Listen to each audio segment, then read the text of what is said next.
about it in the committee and have it in law. Thank you very much, Speaker. Thank you. Further debate? The member for Lennox, Arlington, Frontenac, whatever. Lanark, Frontenac, Lennox, and Arlington. Thank you, Speaker. Speaker, as a PC critic, I'm pleased to stand in support of the member for Beaches East York bill, Bill 49, I believe it is.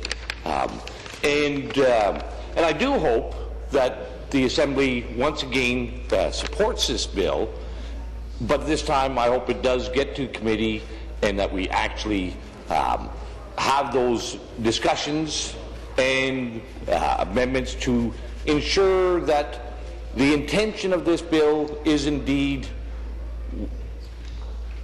going to be achieved at the end of the day. And I think both the member for Beaches East York and the Minister of Labour have clearly articulated what some of the things are that we want to make sure doesn't happen with this bill, that we don't infringe upon unduly in those family-owned businesses or the ability to share and pool and have tip-outs for other staff members in whatever business it may be, restaurants or others. So we are very supportive of it. I want to look forward to this bill going to committee, having those discussions, and really, I do hope it doesn't fall into the abyss of the private members' business that so often happens in this House. I believe we have less than 4% of private members' bills that actually get passed by this House actually make it to third reading and be proclaimed into law. So with that, do want to make sure that we do protect those consensual agreements between staff for tip-outs and sharing.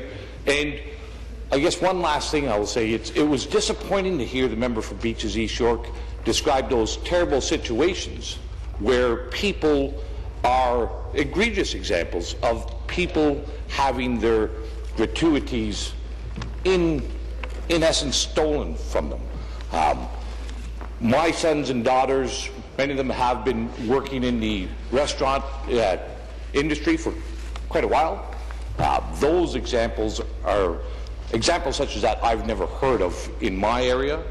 I know many of my sons and daughters' friends and themselves have worked in the catering business as well, and although not unionized, they always got their share of the gratuity. So it is disappointing to hear that those sorts of things happen here in Ontario, and we hope to put an end to it. Thank you very much. Thank you. For the debate, the leader of the third party. Thank you very much, Speaker, and I'm very proud and pleased to